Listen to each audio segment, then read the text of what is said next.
안녕하세요. 아이니크 성형외과 양혜원 원장입니다. 오늘은 상안검 수술을 권하지 않는 이유에 대해서 이야기해 보도록 하겠습니다.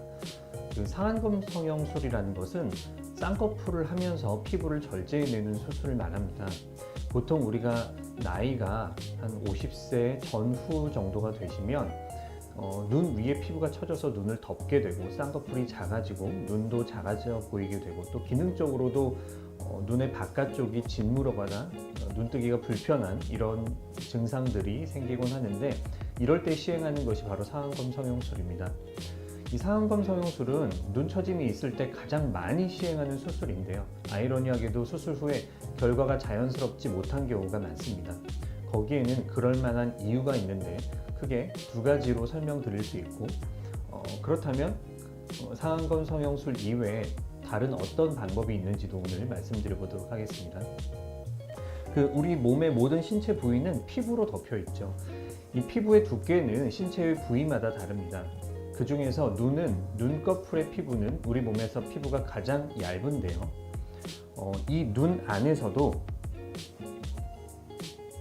아래쪽으로 갈수록 피부가 얇고 위로 갈수록 두꺼워지게 됩니다. 왜냐하면 이 눈꺼풀은 피부가 가장 얇은 부위이지만 위로 올라가면서 이마로 이행되기 때문에 위로 올라갈수록 피부가 두꺼워지는 것이죠. 그래서 만약에 우리가 상안검 성형술을 하면서 이 쌍꺼풀 라인에서 피부를 이만큼 절제해낸다고 하면 이 절제된 부위는 피부가 얇고요.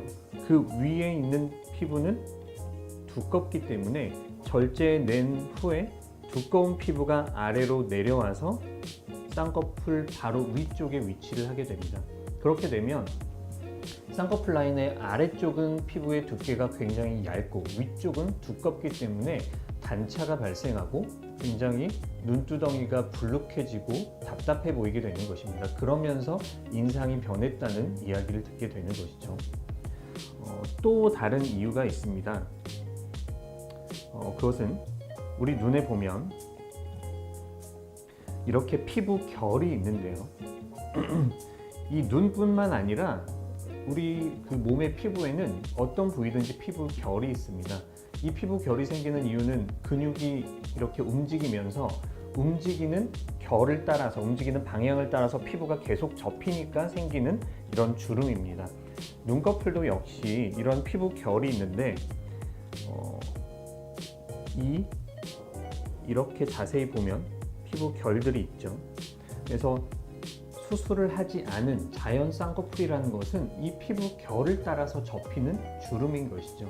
그래서 쌍꺼풀을 만들 때도 이 피부 결을 따라서 디자인하고 이 결을 최대한 살려서 수술을 해야 모양도 자연스럽고 흉터도 가장 적게 남게 되는 것입니다.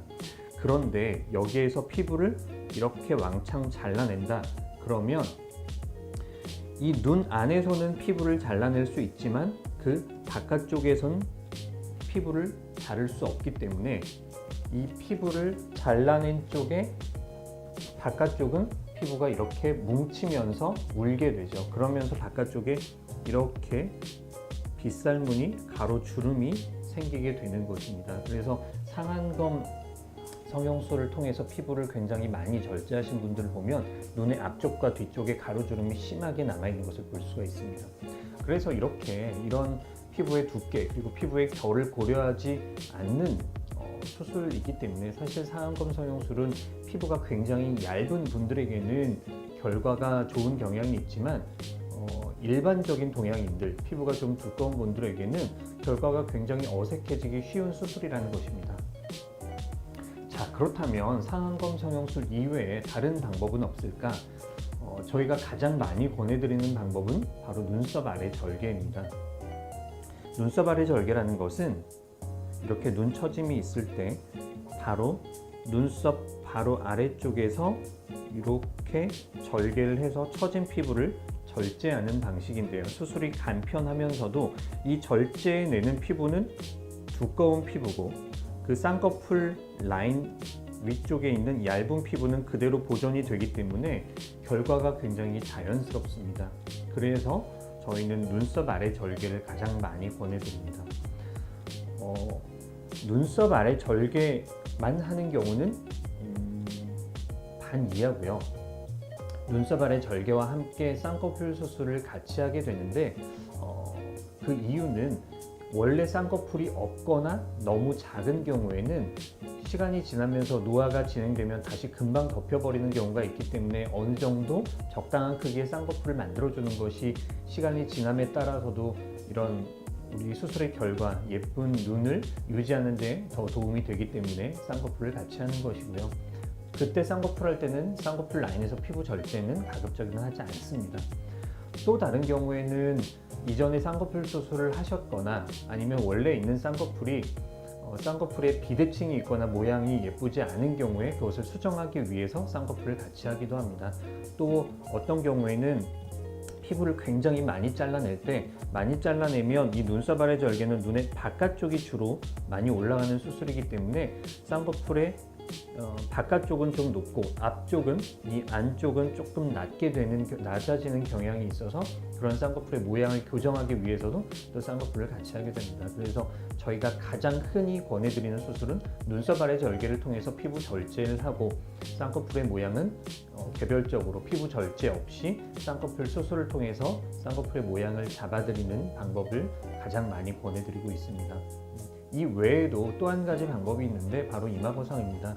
이마거상을 권해드리는 경우는 크게 두 가지인데 하나는 눈이랑 눈썹 사이가 좀 좁은 경우에는 이마 거상을 권해드리는데요. 눈썹 아래 절개나 상안검 수술은 이 눈이랑 눈썹 사이에서 피부를 절제하는 것이기 때문에 눈이랑 눈썹 사이의 거리가 더 좁아지게 됩니다. 그래서 원래 좁았던 분들 같은 경우에는 너무 답답해 보이는 경향이 있어서 이마 거상을 권해드리고요. 그리고 또 미간이나 바깥쪽에 또 이마에 이런 가로주름이 심할 때는 이마 거상을 해야 이 가로주름이 해결이 되기 때문에 이럴 때는 또 이마 거상을 통해서 이런 주름들을 해결해 드리는 방향으로 권해드리고 있습니다. 자, 오늘은 상안검 성형술에 대해서 알아봤습니다. 가장 많이 시행되는 수술이긴 하지만 그 결과가 부자연스러운 경우가 많기 때문에 상안검 성형술보다는 눈썹 아래 절개 또는 이마 거상이 좀 더 바람직하다라는 내용이었습니다. 오늘 내용이 도움이 되셨다면 구독과 좋아요 부탁드리겠습니다. 감사합니다.